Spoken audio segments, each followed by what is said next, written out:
L'art de l'IA? Bien sûr, pourquoi pas? L'intelligence artificielle est une sorte de cerveau informatique capable d'apprendre et de prendre des décisions par lui-même. Certains artistes astucieux ont trouvé un moyen d'utiliser l'IA pour faire de l'art. Ils transmettent à l'ordinateur un ensemble de données, comme des images ou des sons. Puis, l'ordinateur utilise ces données pour créer quelque chose de nouveau et d'unique. Certains diront que l'art de l'IA n'est pas un art à proprement parler, car c'est l'ordinateur qui fait tout le travail. D'autres pensent que même si l'ordinateur fait le gros du boulot, c'est l'artiste qui décide des données à utiliser et de la manière de les manipuler. De plus, le résultat final reste une belle œuvre d'art. L'un des aspects les plus intéressants de l'art de l'IA est sa capacité à créer des choses auxquelles les humains n'auraient jamais pensé. Par exemple, un programme d'IA prend une image et l'analyse, en recherchant des motifs et des formes. Il améliore ensuite ces motifs et ces formes pour créer quelque chose d'exagéré et de surréaliste. L'art génératif est un autre type d'art de l'IA. L'ordinateur crée des œuvres d'art en temps réel, qui changent et évoluent constamment en fonction des différentes données. C'est comme si l'art était vivant. Parmi les exemples d'art génératif, on peut citer une application que tu peux télécharger sur ton téléphone. Tu peux l'utiliser pour créer tes propres dessins uniques en bougeant ton téléphone. Ces applications utilisent les capteurs du téléphone pour générer différents motifs et couleurs en fonction de tes mouvements. Mais l'IA ne se limite pas à l'art abstrait. Elle peut également être utilisée pour créer des formes d'art plus traditionnelles, telles que des peintures et des sculptures. Par exemple, un artiste a utilisé l'IA pour créer une peinture numérique basée sur des scanners cérébraux. L'ordinateur a analysé les dits scanners et a utilisé les données pour créer une peinture colorée et abstraite. C'est comme une visualisation de ce qui se passe dans notre tête.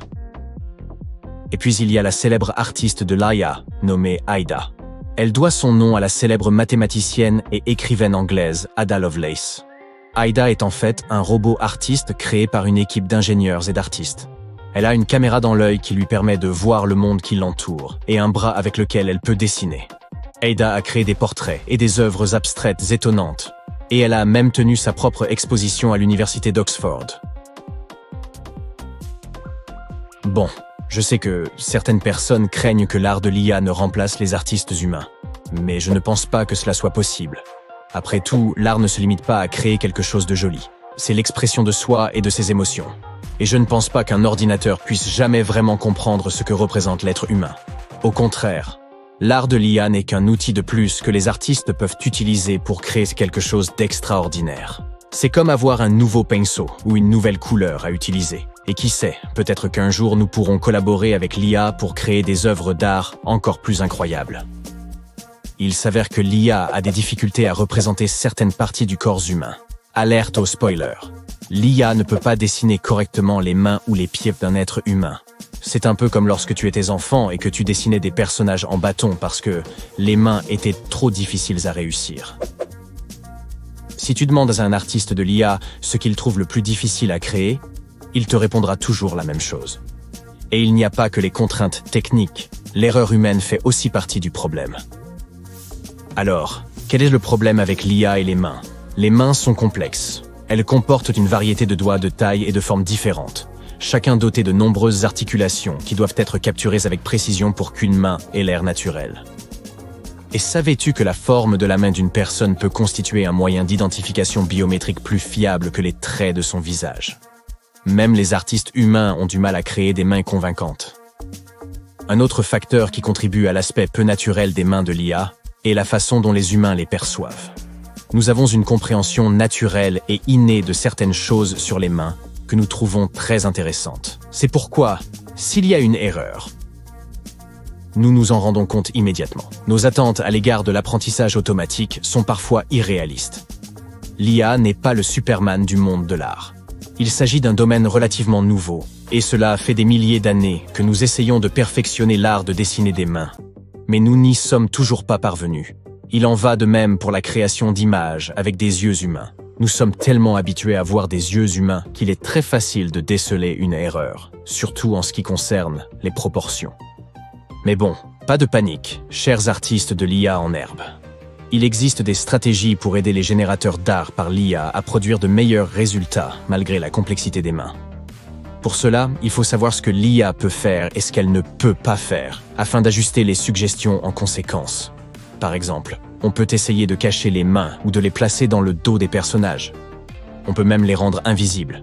Tout est possible. On pourrait dire que les personnages aux mains occupées font de meilleures œuvres d'art, alors peut-être créer un scénario où le personnage tient une tasse de café ou quelque chose comme ça. Et ne sous-estime jamais l'importance du recadrage.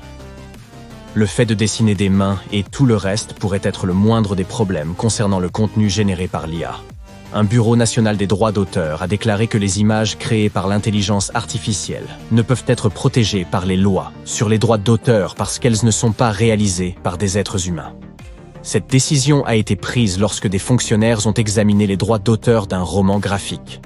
Le droit d'auteur original avait été accordé à l'auteur, mais il s'est avéré par la suite que certaines des images du livre avaient été créées à l'aide d'un logiciel d'intelligence artificielle. L'Office a alors repris le droit d'auteur original et en a délivré un nouveau qui ne couvre que l'écriture et la façon dont les images sont disposées sur la page, et non les images elles-mêmes. Qu'est-ce que cela implique ? Cela signifie que les contenus générés par l'IA, comme les histoires, les scénarios et les articles, ne peuvent pas être protégés par le droit d'auteur dans certains pays. Mais la bonne nouvelle, c'est que les artistes humains peuvent toujours protéger leurs images par des droits d'auteur, ce qui pourrait leur donner plus de valeur. Certains pensent que cette décision est excellente parce qu'elle protège la créativité humaine, tandis que d'autres estiment qu'il s'agit d'une mauvaise nouvelle pour les créateurs de contenu générés par l'IA, qui pensent qu'ils sont à l'origine des idées et des messages que l'IA utilise pour créer les images. Les fonctionnaires du Bureau des droits d'auteur ont justifié leurs affirmations en déclarant que le processus de création d'images à l'aide de l'IA n'est pas le même que celui d'un artiste, d'un écrivain ou d'un photographe humain. Le logiciel d'IA utilisé pour créer les images du roman génère 4 images différentes sur la base de ses données d'apprentissage lorsqu'un utilisateur lui donne une première instruction. L'utilisateur peut influencer les images suivantes à l'aide de directives supplémentaires. Mais le processus n'est pas contrôlé par l'utilisateur, car il est impossible de prédire ce que le logiciel va créer. À l'avenir, le même bureau des droits d'auteur continuera d'enregistrer les œuvres contenant des éléments qui ne peuvent être protégés mais qui ont été édités ou révisés par un auteur humain. Ainsi, si un artiste exerce un contrôle créatif sur un outil d'IA générateur d'images, le résultat peut être protégé. Pour clarifier les choses à l'avenir, nous devrons peut-être définir ce que l'on entend par « produit de paternité humaine ». En réalité, seul l'avenir nous dira si de telles décisions sont favorables ou non aux artistes. Les images générées par l'IA ne sont pas toutes de bonne foi. Certaines images trouvées en ligne peuvent te faire croire les choses les plus extravagantes. Alors, que faire pour repérer certaines de ces images et faire la différence entre la réalité et la fiction ? Tout d'abord, assure-toi de regarder attentivement l'image. Agrandis-la et examine les détails. Ensuite, essaye de trouver la source de l'image. Pour ce faire, il suffit de lire les commentaires ou d'effectuer une recherche inversée sur l'image. Fais également attention aux proportions du corps. Les images générées par l'IA peuvent présenter des anomalies, comme des doigts anormalement longs ou des parties du corps disproportionnées. Sois attentif aux erreurs typiques de l'IA, telles que des doigts supplémentaires ou des montures de lunettes déformées. Si l'image semble trop parfaite et artificielle, elle peut être fausse. Les outils de l'IA créent souvent des images idéales, sans défaut, avec une peau et des cheveux parfaits. La vie réelle n'est pas toujours aussi parfaite. Enfin, examine l'arrière-plan. Des objets clonés ou des arrière-plans flous peuvent être révélateurs d'une manipulation de l'image.